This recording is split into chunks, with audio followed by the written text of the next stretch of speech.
Starting. Hey, everybody. Welcome to Training Talk right here on Personal Defense Network. Hey, better late than never. We had some technical issues that we had to deal with here, and we finally got them fixed. And so we're going to eliminate, we're not going to bother with the preliminaries here tonight. We're just going to sort of jump into to a discussion with my guest, Jim Fleming, attorney at law and expert in self-defense law. I will just mention at the top, be sure to check out the PDN's training tour link on the main page. Just click under training and go down to training tour, see the dates and times. We've got some great stuff coming up here in the next couple of weeks. Rob Pincus is going to be in Connecticut and Massachusetts teaching his great classes. Mike Seeklander is going to be in Harvard. That's interesting. Pincus and Seeklander in Massachusetts at the same time. That'll be interesting. And then Rob Pincus goes to New Kensington, Pennsylvania. Caleb Causey is going to be in Fort Worth, Texas, teaching his basics module for major bleeding. Great class. That's on the 11th of next month, just a couple weeks from now. You should take that. That's a great class. Yours truly will be in Whitewright, Texas, teaching Threat Center Revolver the 12th and 13th. Rob Pincus is in Ohio, then goes to Michigan. So all kinds of really great classes coming up that you should take advantage of. There's one in particular, if you check on the training page, there's one in particular I want to bring to your attention. Cecil Birch is in Albuquerque, New Mexico this weekend, teaching immediate action jiu-jitsu and immediate action pugilism. Now, I don't know what his immediate action pugilism class is, but it sounds like fun. And there may still be openings. Click on the link, check it out on the web page, and that should take you to his sign up page, and you can take a look there. So with no further ado, we're going to introduce my guest tonight, and I'm just really excited and privileged to have him on tonight. Now, Jim Fleming is a nationally recognized expert in the law of self-defense. He's been a practicing trial attorney for 34 years, and he's done well over 350 trials. He graduated from the University of Nebraska College of Law in 1984 and has served as adjunct faculty for a bunch of colleges and universities since then. He's written a lot of articles on issues related to deadly force and self-defense, and he's the author of Aftermath, Lessons in Self-Defense, and the author of The Second Amendment and the American Gun, and the co-author, like he didn't have enough to do, he's also the co-author of Straight Talk on Armed Defense with Massad Ayoob. He's also a former police officer and a firearms instructor. And he's the co-owner, along with his wonderful wife, Lynn, of Mid-Minnesota Self-Defense. In his spare time, like he's got spare time, but in his spare time, he serves on the board of advisors for the Armed Citizens Legal Defense Network up in beautiful downtown Onalaska, Washington. Been there many a time. Jim, welcome to the show. Thanks for coming on. Well, thank you very much, Grant. I'm happy to be here. I'm sorry that we had the technical difficulties that delayed everything, but thanks to Lynn, we got that straightened out. Thanks to you and Lynn together. Got it figured out. So that's the important thing. One of the things that often happens is this whole Google Hangouts thing is kind of weird because Google Hangouts is really a brand name for a couple of different applications, one of which you can get an app for, and this one that you don't. And it's kind of weird. It confuses me sometimes, but we got it figured out and we're here. So I want to jump in, and I'm going to ask you a question that we didn't talk about. And by the way, I will be taking notes as I usually do here when I'm talking with a guest, so that because every once in a while something really cool comes up that I want to ask you about. I want to talk. I want to get this out of the way, because whenever I talk about this, we get the emails from people in Texas who say, Texas law says I can shoot anybody who's on my property. All right. If they're stealing something, anything like that. Let's talk about that. What about Texas? Is Texas a special case? Well, Texas is a special case to a certain extent, but in a lot of different respects, and I have a lot of friends in Texas, but the remark that you're getting from people is not accurate. Texas law does provide, under its statute, which I don't have right here in front of me, obviously, but in that statute, it talks about the ability of people in Texas to use deadly force to protect property, but under specific circumstances that are laid out in the statute. In other words, you've got to meet that statutory framework. But the most important thing about it is that buttressing that is the idea that the use of deadly force, even if you have met the elements, still has to be determined to have been reasonable. And that's that magic word that comes up all the time in these discussions that people seem to gloss over. Because as you and I have talked about previously, anytime that you hear the word reasonable or reasonable person in the context of some legal analysis, think jury. Because ultimately that's who decides what was reasonable or what was not reasonable under a given set of circumstances. It's not a legal question. It's not a legal litmus test. It's a factual litmus test, and it's going to be a jury that's going to make that decision as to whether or not the actions of the individual were reasonable given the particular circumstances that they were confronted with at the time that they used deadly force.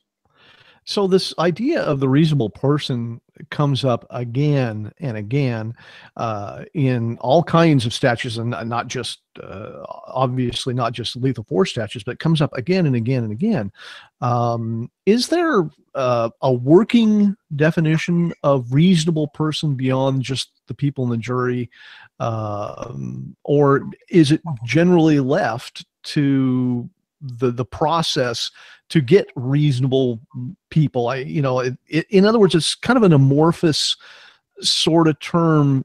Is there any solidity to it? Well, there is, but you have to understand the way that it works is in a given application, there's going to be a determination made. Let me give you an example that just off the top of my head, I can do this pretty easy because I teach it all the time. All right. In Minnesota, for example, if you're going to analyze whether or not deadly force was justified in a given set of circumstances, right, you're going to look at 3 tests. The first test is subjective. Did the individual who is subject to the inquiry, that may be a defendant in a criminal case or it may be a defendant in a civil case, did that person entertain or hold a belief that they were in imminent danger of death or some type of, as Masad Ayub refers to it, crippling injury? He likes to distill down this substantial bodily harm or great bodily harm. He says, look, folks, what we're talking about here is crippling injury, something that's going to cause the permanent loss of some faculty, an eye, different things of that nature.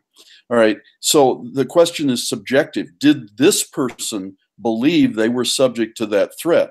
Okay, then we shift to the second question. Would a reasonable person that was cast in those same circumstances hold that same belief? And then third, was the use of deadly force under those circumstances reasonable? So you've got 2 objective tests of reasonability. The reasonable person, would they, in the same circumstances, hold the same belief that this person did? Well, so when you're down in Texas, let's move. We're gonna transport ourselves to Texas, and there's been a situation where deadly force has been used, and the individual comes back and he says, "Well, hey, I did this because I was protecting my property." All right. Well, the question that's going to be coming up is, was the use of deadly force under those circumstances reasonable? Now, in Texas, for example, the way that the statute talks about it in broad stroke terms says at night, okay, if you are subject to a situation where somebody has taken your personal property and they are running away with it, and you don't have an expectation that you're going to be able to recover that property, Okay, you may be able to use deadly force under those circumstances, but that's not that's not a get out of jail free card, because they're still going to look at it from the perspective of, okay, under those circumstances, was that reasonable? Now, you may be in one particular area of Texas where an individual decides, a jury has to decide the question of whether or not, well, what they stole was a jewelry box that had some jewels in it that had belonged to my late mother, including her wedding ring, which she had gotten from her mother, who had gotten it from her mother. And so it's a family heirloom. And I thought that was going to be lost forever. And the individual was running away, and it was at night. And so I used deadly force and I shot him, put him down, and recovered my property. And the jury in that situation may look at that and look at each other and say, I think that was reasonable under the circumstances. That was family jewelry. You end up on the other side of the state in a situation where a guy says, hey, I went to the Piggly Wiggly store because I was supposed to meet a guy to sell him a laptop. And I got there and he showed up and he said, hey, that's a pretty nice looking laptop. Can I look at it? And I said, sure. And I handed it to him. And he immediately grew felony feet, turned around, and took off across the parking lot at a dead run. Well, I started chasing him, and I realized I'm not going to catch him. And then I realized he was headed for a car with the door open, and I realized he was going to hop in that car and take off with my whiz-bang computer. So I pulled out my Glock 19, and I emptied a 15-round magazine at him and hit him in the leg and knocked him down. Okay. And a jury looks at that and says, one of the things they're going to look at is they're going to say, well, okay, so you hit him twice. Where'd the other 13 rounds go? Well, I don't know. Okay, so, well, and they start talking amongst themselves. Do you really think it was reasonable under the circumstances for him to use deadly force over a laptop computer? Now, over on the other side of the state, they're talking about grandma's jewelry. Here, we're talking about a laptop computer. And you may end up with two different results because two different groups of people look at those two different scenarios and say, that one's reasonable, this one's not. So that's why it's risky. The interesting enough, the way that you've described it, the reasonable man test is really sort of an elegant solution to the idea that laws need to change and adapt over time, isn't it? Because while the statute may say something, because it hinges on what people believe to be reasonable, as perhaps social mores change or society in general changes, it allows the law to adapt to not just regional differences, but differences in time as well, doesn't it? I hope that you're taping this, because you just described that probably better than about 90% of the lawyers that I know have ever tried to describe it. Congratulations, because I believe that you were spot on. I think that's exactly what it is. The concept is a construct that the law uses. I'll give you an example, a legal fiction. All right, a legal fiction is a construct that the law uses, that they plug into analysis to try to help them get from point A to point B. All right, here's a legal fiction. Disparity of force. Masad Ayub talks about disparity of force in every class that he teaches.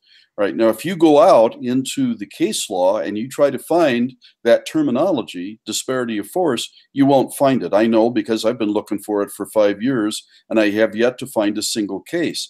Doesn't mean he's wrong. He's absolutely dead solid perfect right, but they don't use that term. They talk about the concepts, but they don't talk about disparity of force. But none in that using that terminology. All right, now, so what is a disparity in force? Well, one of the ones that's recognized is the idea that women are always going to be in a disparity of force situation to any man.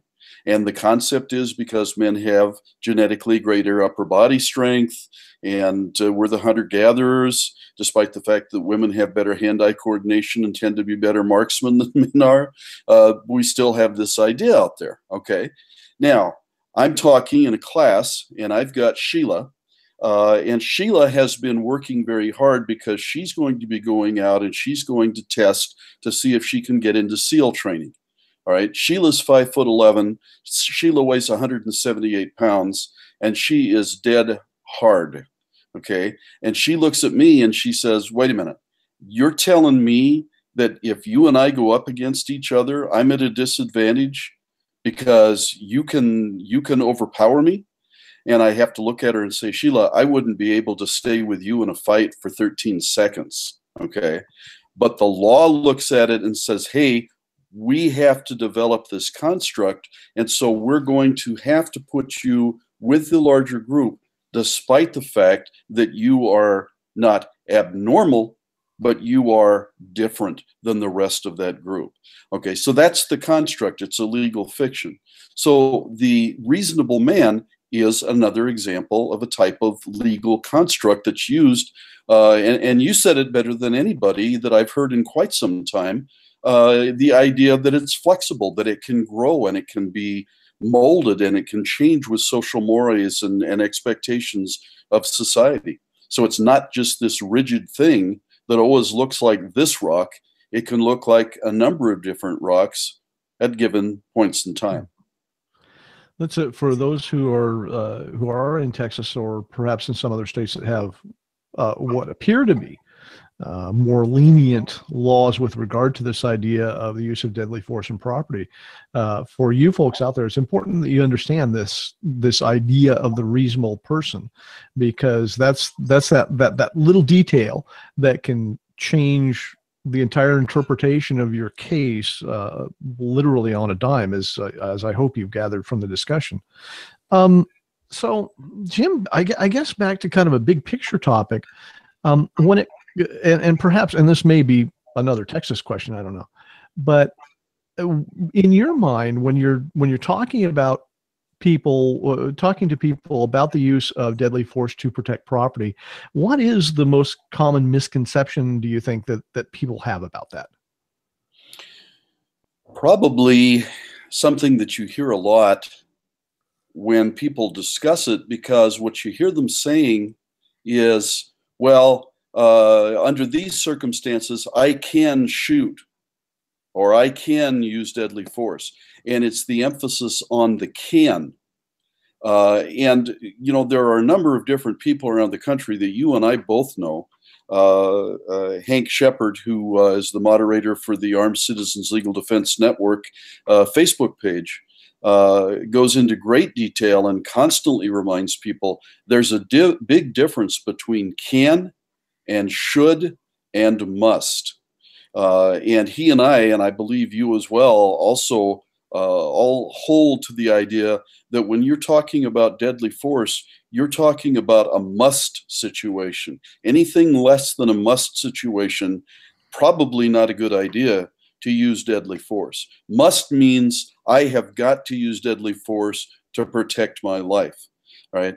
When you start talking about, I'm going to use deadly force to protect my stereo, I'm going to use deadly force to protect the stack of $100 bills that somebody found hidden in my sock drawer in my bedroom and took off with it, or something of that nature. Now we're talking about property. And people, you know, you had mentioned to me, you had asked me a question earlier about the fact that quite often we see differing results, different areas of the country. And you said, you know, we keep running into this. Why is this?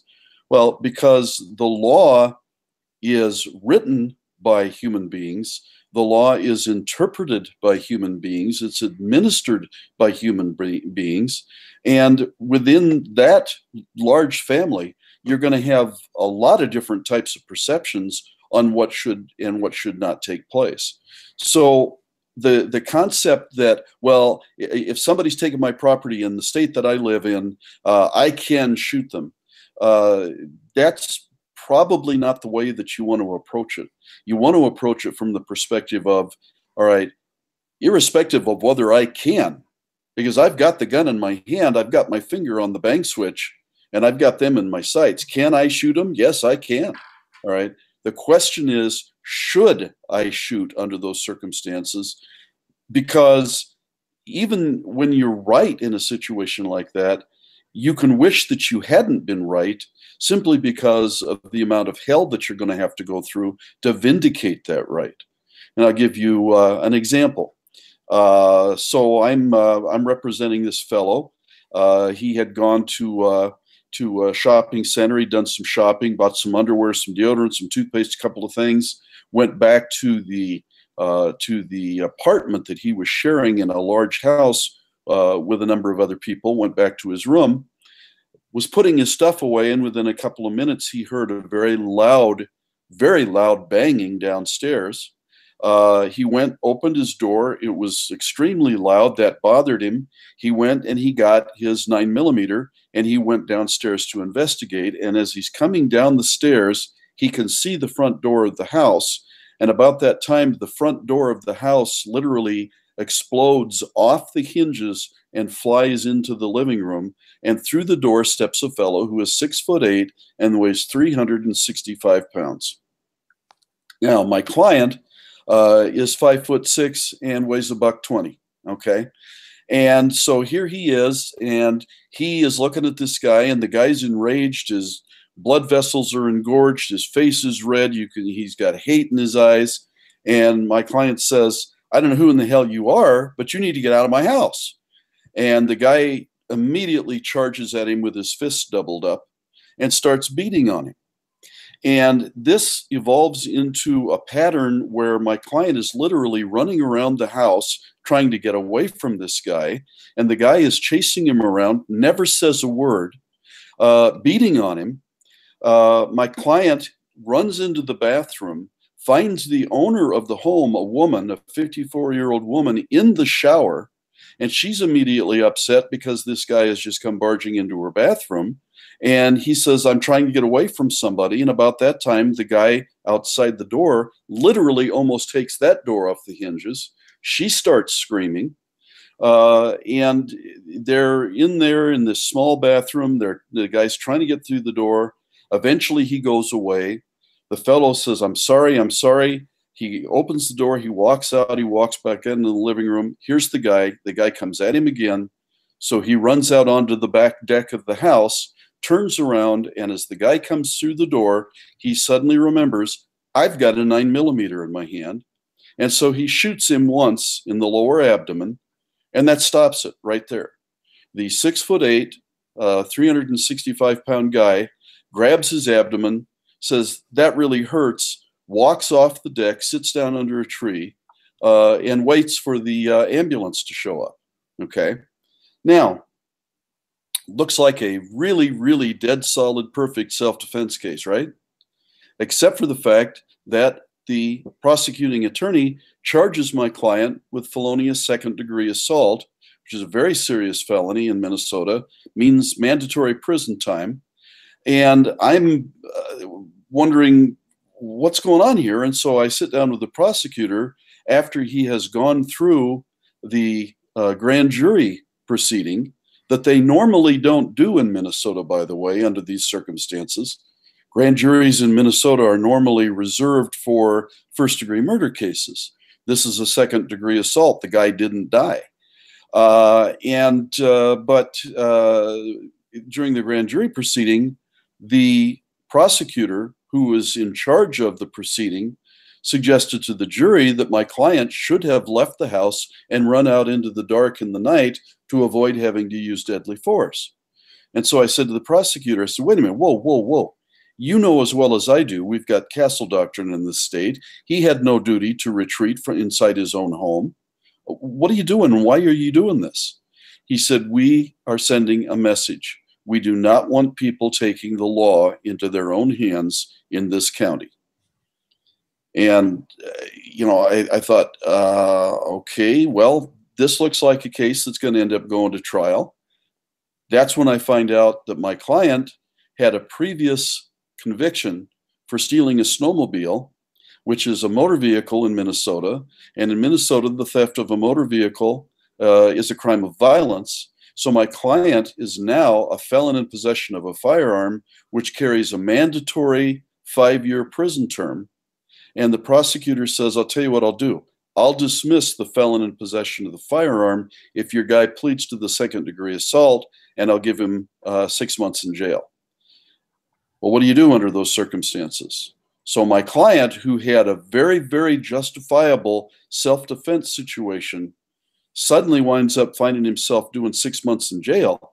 because he also, 15 years before, had had a crime of violence on his record, and that meant that they could send him to prison for 5 years. He traded 6 months of jail time for 5 years of prison time, and there was nothing that he could do about it. So what's the point? Well, the point is people have these expectations. You know, I can shoot somebody that's stealing my property. Well, you want to be really, really careful about that. And the whole point of the article that I wrote for Rob was using deadly force in defense of property, really, really bad idea. You know, I see a lot of, and this is, and the reason I wanted to have you on is because this is a particular interest of mine, because we see a lot of what our friend Claude Warner calls negative outcomes. Yes, happen. Yeah. That happen when you have that intersection of firearm and property crime. And right. We see a lot of them where property crime is happening. Owner of said property shows up with gun in hand. The suspect then turns on the owner of the property, and it turns from a property crime to an assault, to which the property owner feels he or she needs to defend himself using the firearm that was already in their hand. So there's this, is there some sort of line there at which point it turns from a property crime to a personal attack, and does the defender's possession of the firearm in what was not a lethal force incident play into that at all? Well, I think that's a really, really important question. And the answer to it is that it's going to sound just like a lawyer. It depends. All right. But here's what it's going to depend on. It's going to depend on the facts of the situation that we're dealing with. Now, I hear the noise, and I arm myself, and I go down the stairs into the main area of my home, and I confront an individual that's down there, and he's stealing my TV set. Okay. Well, now, number one, I'm not going to use deadly force to protect a TV set, okay? Because this guy's stealing a used TV set, and I have homeowner's insurance. I'm going to end up with a new TV set. I'm very likely to ask him if he needs help getting it out to his truck, because it's just, to me, it's just not worth it.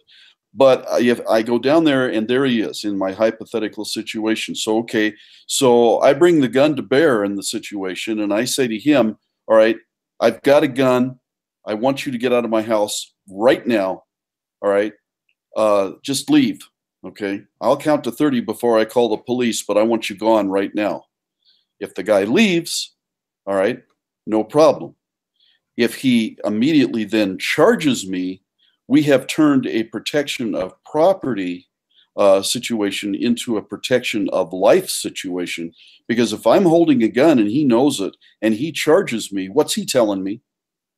He's telling me, I'm going to take that gun away from you and I'm going to kill you with it. Okay. That's the only reasonable interpretation of those actions. So under that situation, I use deadly force there. I cannot be said to have instigated that. I was simply trying to get this individual out of my house. There was no deadly threat up until the time that he charged me, but when he did, he turned that situation into a deadly threat, and the elements were therefore met. There was an imminent risk to me of death or great bodily harm. He was coming right at me in my own home. I didn't have to retreat. I used deadly force. I'm fine. Okay. Now let's change the facts, because that's what law professors do. Okay.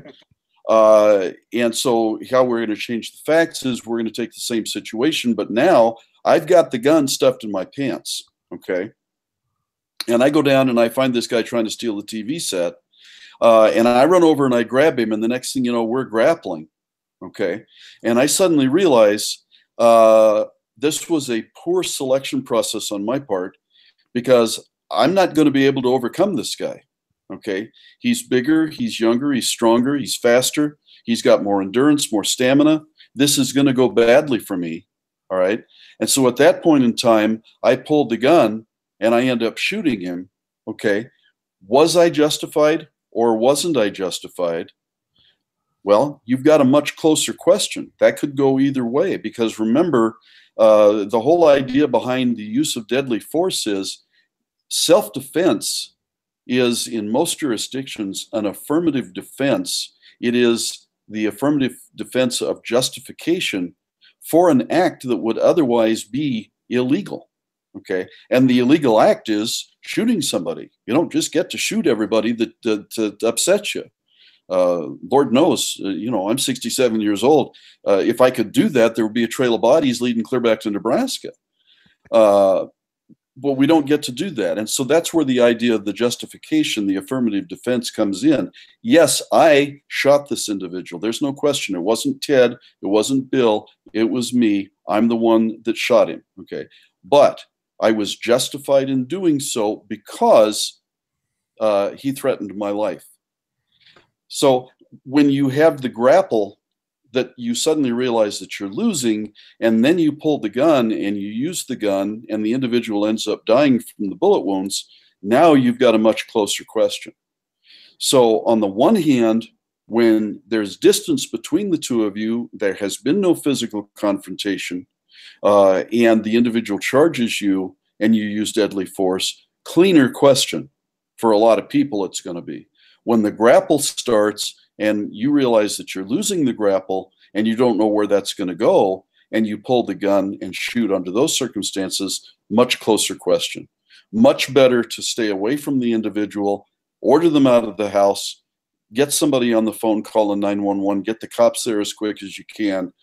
Don't use the deadly force to try to protect the TV set. Yeah, this it's interesting because what you were saying, it will come back down to that reasonable person, that person who's sitting on the jury, who's going to decide where that close point is and whether you stepped over it or not. And they're going to have, excuse me for interrupting, but that's exactly right. And they're going to have days to do that, where you have seconds to make that decision. People talk about, well, I'll have a jury of my peers. No, you won't. that idea is so completely foreign to the reality of a criminal trial. Because think about it. All right. If I'm the prosecutor, well, I'm bringing the charges. I want this individual convicted, and I'm going to do everything that I can to convict him. Okay. Do I want people on that jury that even feel comfortable around guns? If this is a firearm involved case, no. I want gun haters on that jury. I definitely don't want anybody that's ever been involved in a self-defense encounter. So if the defense attorney is dumb enough during the jury selection process to say, well, a show of hands, how many of you people have carry permit? Okay, I've actually watched attorneys that didn't know what they were doing ask that very question. And I'm sitting back, and the judge, who I happen to know, is looking at me over the top of his glasses like this, because I'm sitting back in the back of the room shaking my head. Because number one, the people on that jury that have carry permits know that that's confidential information, so they don't have to answer that question. But now you've upset them because you asked it. And if they do, in fact, say yes and they hold up their hands, automatically one of the people that's sitting back behind the prosecutor is going to be marking them on the jury chart so that they can take them off with a challenge, because they don't want anybody on that jury that's ever seen a gun. Because people that are comfortable around guns, people that have carry permits, are going to much more likely be sympathetic to the claim of the individual who said, I shot because I was afraid I was going to die. They don't, the prosecutor doesn't want those kinds of people on that jury. Interesting. And I'm glad that you brought up that an attorney, a defense attorney I once knew, always said that when it comes down to a self-defense case, and you said almost the same thing, it hinges on inches and seconds. And, and that's really very, very true. And I think it's important to note that when this property crime happens, and our hero, for lack of a better term, bursts on the scene, gun in waistband or whatever it is, you never know how the suspect is going to react. And this is an important thing. And if you know that your freedom and your financial solvency and everything else hinges on what somebody else unpredictably does, that's an incredibly dangerous position to be in. It's a very dangerous position to be in. One of the first cases that I handled after I went to work, see, I'd been in private practice for a number of years before I went to work for the public defender's office. And one of the first cases that I handled when I went to work for the public defender's office was a case of a young man, had been a star high school athlete, had been a scholarship athlete in college, that had gone to a party one night, and somebody offered him methamphetamine, and he took it, and turned his life around. Because that one opportunity to use that highly addictive drug chemically turned his life around, and he was addicted to it, and that was all she wrote. It changed him in so many different ways. Physically, his face took on attributes that he didn't even look like the kid that he had been previously. But one night he walked into a convenience store, robbed it at knife point with a big Bowie knife, and was immediately arrested within about 7 minutes, walking down the sidewalk with the knife in one hand and a brown paper bag full of cash in the other that he'd taken out of the cash register after he scared the clerk enough the clerk backed away because he didn't want to get cut with the knife. And so, of course, he's charged with an armed robbery. And I'm talking to him, and one of the things that he said to me struck me at that time, because he said, when you're dealing with a meth addict, you're dealing with somebody that is 7 seconds away from a homicide all the time. Because when you want the hit, when you need the hit, when you need the fix, you'll do anything to get that fix. And if you are going to rob somebody for the $1.13 that they have in their pockets and they resist, you'll kill them. All right. So when you're dealing with somebody that is in your home or in your garage, that's stealing tools, that's stealing copper. I mean, if you haven't seen it, you have no idea some of the things that people are willing to do. I had a client that at one point in time was going down the railroad right-of-way in a major city, and with a chainsaw, and he was cutting down telephone poles along the right-of-way, and he was taking wire cutters, and he was clipping at both ends in each section and coiling up the copper wire because he was going to try to sell the copper wire to a salvage place to get the money for more meth. So you're not dealing with people that are hitting on all 8 cylinders in terms of their decision-making process. So when you confront them in your garage, you don't know who you're dealing with. You could very easily be dealing with somebody just exactly like that, who is going to be willing to fight you to the death for that full set of Craftsman wrenches that you have sitting out on your workbench, because they want to take those to sell them so they can get the cash to buy more meth. Wow, I've got stories. I've got meth addict stories as well, and some of the things that they do is you just shake your head, and yes, and that's literally all you can do.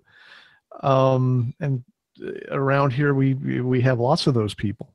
When you're teaching your students, excuse me, when you're teaching your students, what piece of advice do you get them, or pieces of advice do you give them with regards to dealing with the property thief, because there's and I don't know what it is. There's this tendency to want to involve yourself in the theft, B, to chase after them when they run, or C, hold them for the police because they stole something out of the glove compartment of your car. So what is your advice to your students when faced with property criminals? Not everybody's going to agree with me naturally, but here's what I tell people. You do not own a single thing that is worth your life. You do not own a single thing that is worth potentially thousands and thousands of dollars that could be spent on legal fees, injuries to yourself. People, these situations can get out of hand so very, very quickly that I just tell them, if you have somebody that you are aware of the fact that they're in your garage, they're in your home, get someplace where you can call 911, stay away from them, get the police down there, get them involved in it, let them deal with the situation. Don't try to interject yourself into it. You know, the scenario that I was talking about where the fellow took the laptop and he ran across the parking lot and the fellow realized he wasn't going to catch him, and so he emptied the Glock 19 magazine at him. I didn't make that up. I represented that guy. And he was highly upset with me because he was charged. How can they do that? I was protecting my property. I said, you don't have the right to use deadly force to protect your property. I said, you're in Minnesota. In Minnesota, if your life is not in danger, you don't get to go out and go shooting at somebody because they're going to beat you in a foot race while they're holding on to your whiz-bang laptop. And it was just something that he couldn't come to grips with. People don't realize. Go ahead. I thought it was a story you made up, so I'm just sitting here going ahead. You know. Yeah, no, I didn't. It can get out of hand so very, very quickly. A client of mine that woke up 6 o'clock one morning. He was home alone, heard noises outside, and realized that there was probably an animal crawling up onto the deck that was just off of his bedroom. And he laid there in bed thinking, well, it's a raccoon. There's nothing up there that I care about, so let him have some fun. But the noises kept getting louder and louder. Finally realized that's too big for a raccoon. Got out of bed, went to the door, opened the door, and was confronted in the gloom of early morning with a dark individual that was standing on his deck 12 feet off the ground. There's no stairway onto that deck. The fellow had to shinny up a pole. And my client screamed, and the guy turned around and jumped off the deck 12 feet to the ground, broke his leg, was laying there screaming. And my client became aware of the fact that a car was coming down this long driveway of his out in the country, 15 miles from anywhere. And he didn't know who was in the car, how many people were in the car. He wound up arming himself. He went out, confronted the car. The car tried to run him down. He tried to shoot out a tire on the car. He did hit the tire, but of course, as you know, you can put a lot of bullet holes in a tire, and they're still going to drive that car for quite some distance. One of the shots didn't hit the tire. That shot went through the door, hit the driver, and killed him. All right. So here's my client. He's charged with a homicide. And we spent a number of months working with the prosecutor to educate the prosecutor to the dynamics of a self-defense situation. Got Moss Ayub involved in it. Moss wound up being our expert witness, put together a bunch of materials for us, some video and some testing and reenactments and things of that nature to help the prosecutor understand what had taken place. And we finally got a fairly decent result out of it. The homicide charges went away, and my client wound up pleading guilty to a negligent discharge of a firearm, despite the fact that somebody had lost their life. Now, did he set out to have that result happen? Absolutely not. He was heartsick about it after the fact, but that's how quickly things can get out of control and get away from you. And so when people say, well, I've worked hard for everything I've got, and if you're going to try to steal it from me, then I'm going to leave your dead body out in the grass. Well, that's crazy. Because if you end up being involved in that situation, you are really going to wish to God that not only had you never said that, but that you never acted on that impulse. Using deadly force to protect property, you don't own anything that's worth killing somebody over. You just don't. There's a story that came out here last Christmas that I've shared time and again about the fellow who on Christmas Eve was in his workshop working on something, hears his pickup leaving the driveway, grabs his gun, runs out, fires at the pickup, and ends up killing his son, who had borrowed the pickup to go to town. And, another perfect example, and he's being charged with felonious manslaughter, I think it is in his state, something like that. Sure. And this is a good example. Obviously, his son's life is gone. His life is over. He's probably destroyed his family and is probably going to go bankrupt trying to defend himself from this, all because he felt somebody was stealing his truck. You remember the example, and I'm struggling trying to remember where it was, but the example of the doctor who heard noises out in the driveway, looked out into the driveway from a second-story window, saw somebody had the hood of his car up, his Mercedes or whatever it was, rather expensive import car. And so he grabbed his .22 rifle to shoot, to scare them. How exactly he managed to do it, I don't know, but he shot a 17-year-old kid in the head and killed him, who was attempting to steal the battery out of his Mercedes. Wow. Yeah. So again, I mean, we could talk and pick apart any number of these different situations, but the thing that people got to come to grips with is the idea that once you start that rock rolling down that hill, you're very likely not going to be able to stop it. It's going to gather momentum, and it may end up going someplace that you didn't anticipate at all. So from my perspective, I don't care whether you live in Texas or whether you live in Connecticut or Kansas or Oklahoma.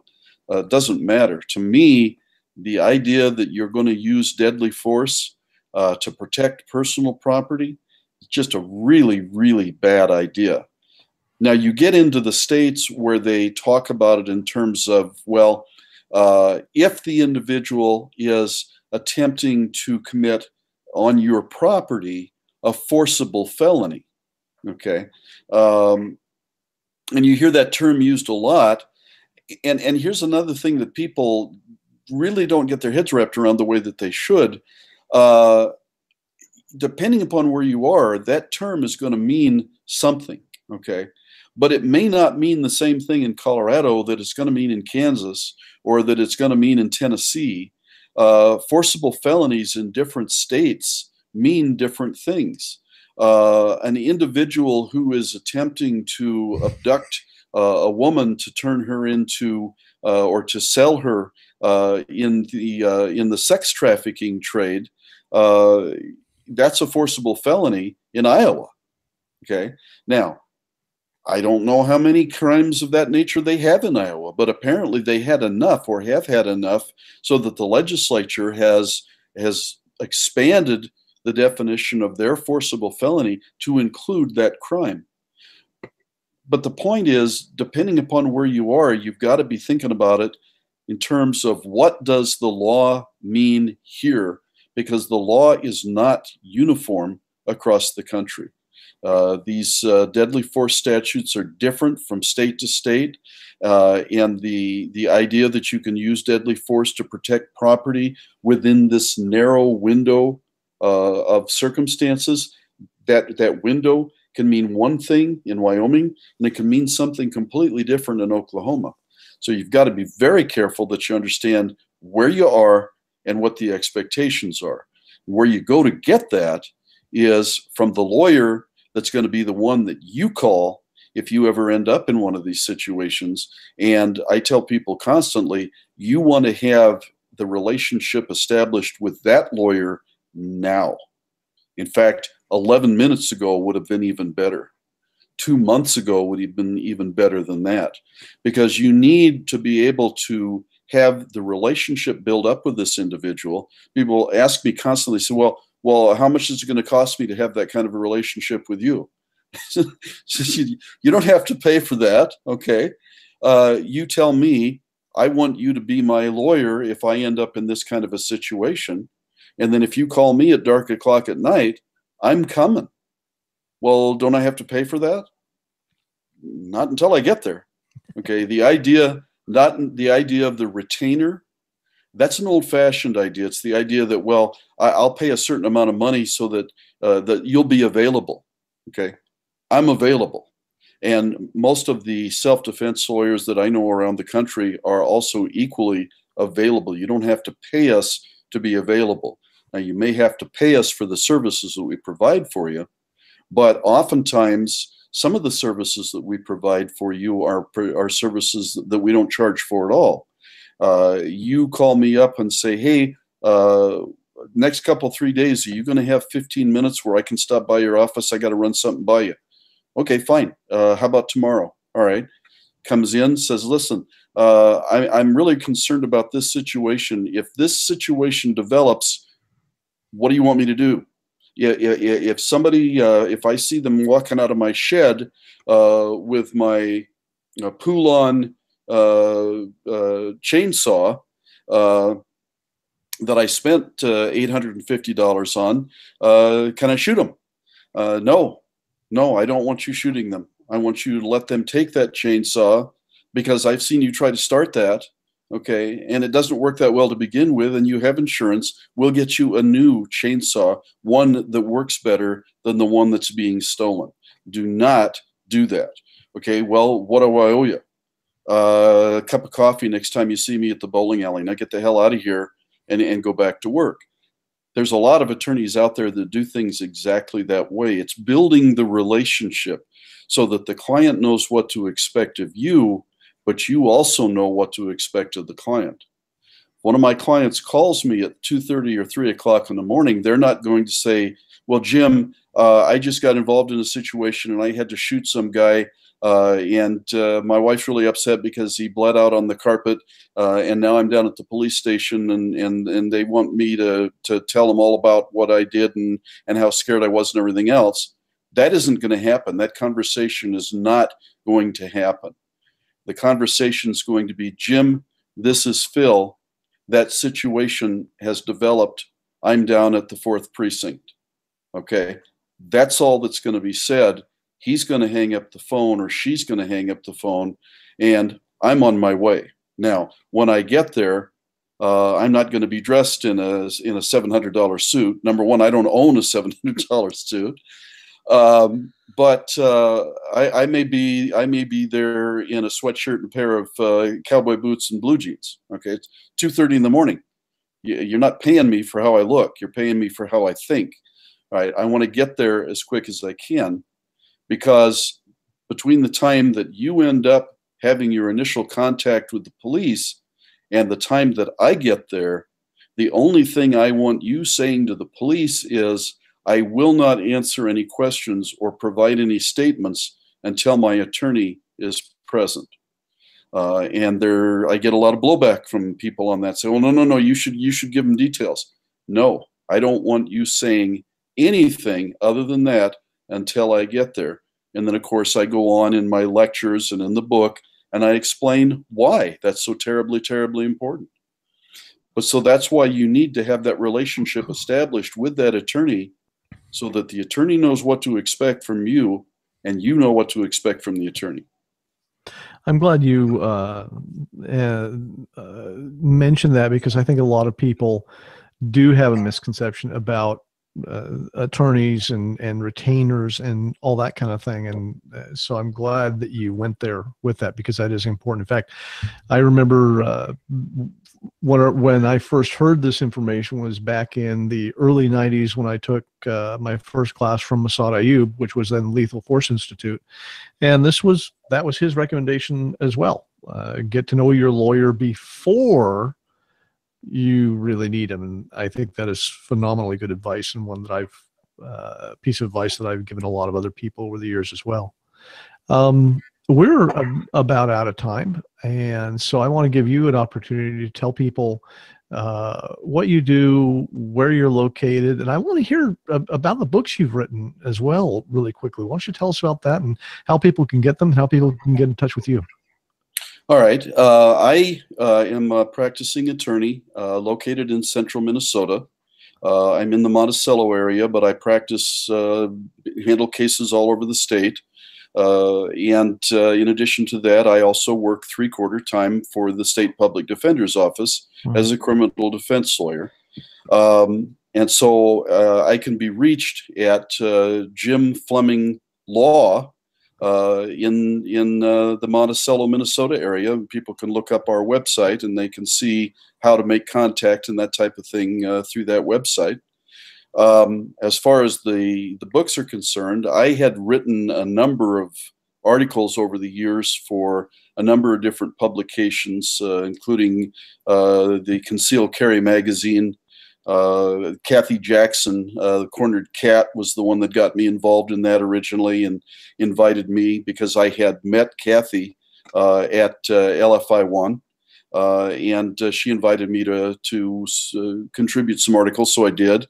And I enjoyed the writing. I enjoyed going out and doing the research and finding the topics.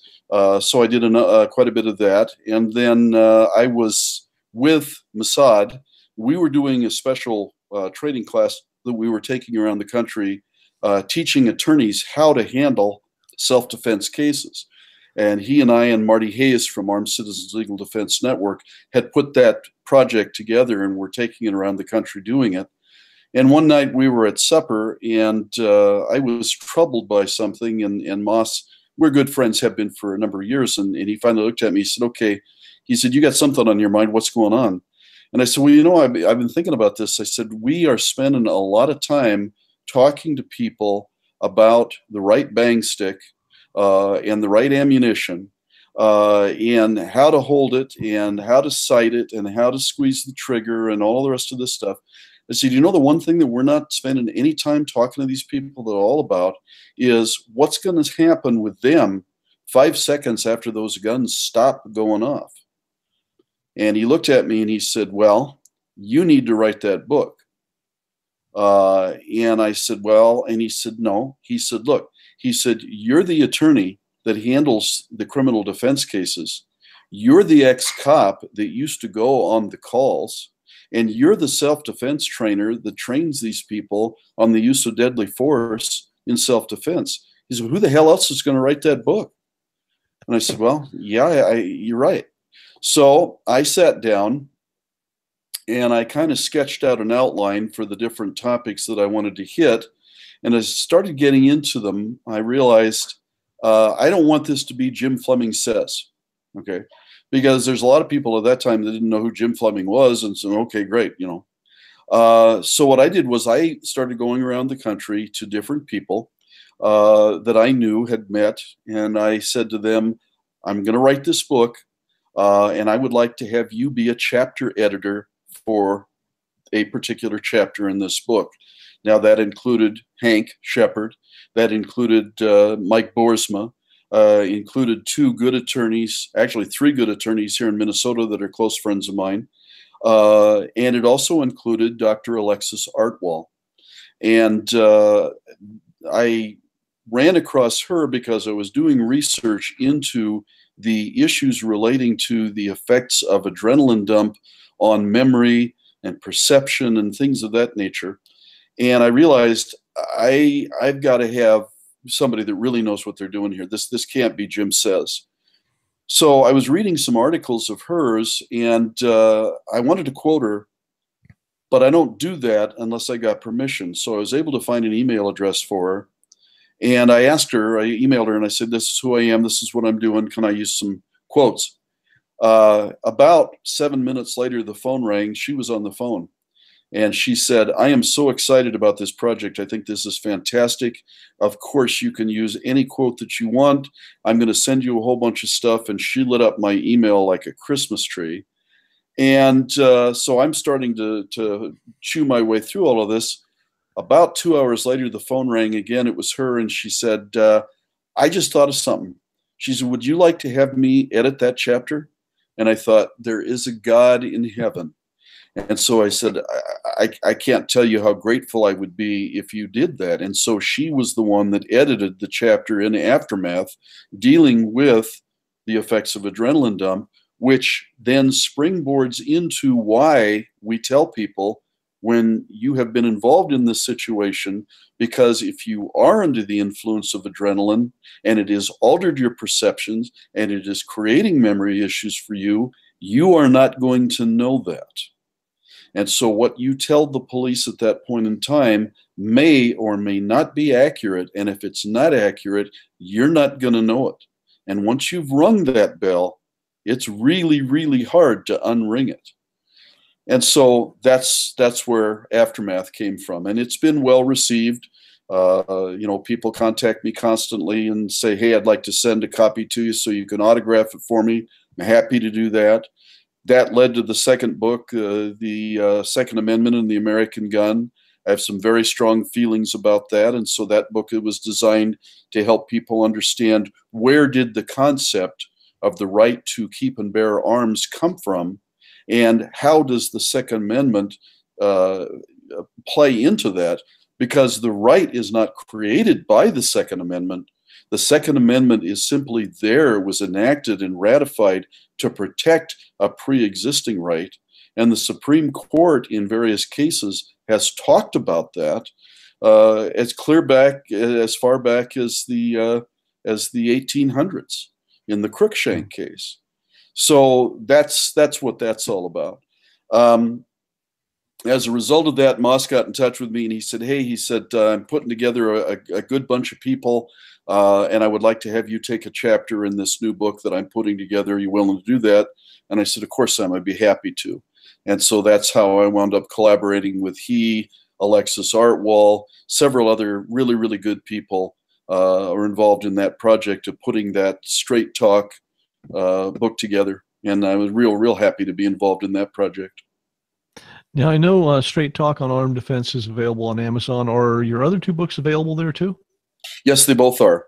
Okay. Yeah, if you go into Amazon and actually, I think you can actually do it from Google or one of the search engines. If you go in and you use the title Aftermath, Jim Fleming, you'll find it. If you go in and use the Second Amendment and the American Gun, Jim Fleming, you'll find that one. So yeah, they're both readily available, not only as not hard copy, but paperback, but they're also available in electronic format as well. Okay, great. And the company that you run with your wife, Lynn, the name of that, do you have a website for that? Yes, Mid-Minnesota Self-Defense. Lynn is the engineer and designer of that website. She does that among the many other things that she does, and it's a beautiful website. She's done a really nice job with it, and she's constantly updating that, adding new material to it, and additional training information about the training schedules that we have, where we offer the classes that we offer here in Minnesota. Okay, cool. And for everybody else, I just went to Amazon. I type in Jim Fleming, and all of his books come up. So just type in Jim Fleming in Amazon, you will find his books. Trust me. Excellent. Just as if people go to Amazon and type in Grant Cunningham, they see Grant Cunningham books like this one that just came out. Yeah. Congratulations. Thank you. Anyway, so Jim, thanks so much for being on. It was an absolute pleasure, and I really enjoyed it. Incredibly informative, and especially in what can sometimes be a real complex area of self-defense. So thank you again for coming on. For everybody else, we'll be back 2 weeks. I think actually May 3rd, which is 3 weeks from tonight, because I think we have an intervening day there. But the first Thursday of May the 3rd, we'll be back with another episode here of Training Talk. And don't miss Rob Pincus's live show next Tuesday, 6 p.m. Pacific, 9 p.m. Eastern. It's an Ask Rob Anything episode. You know, he never uses my questions, and I don't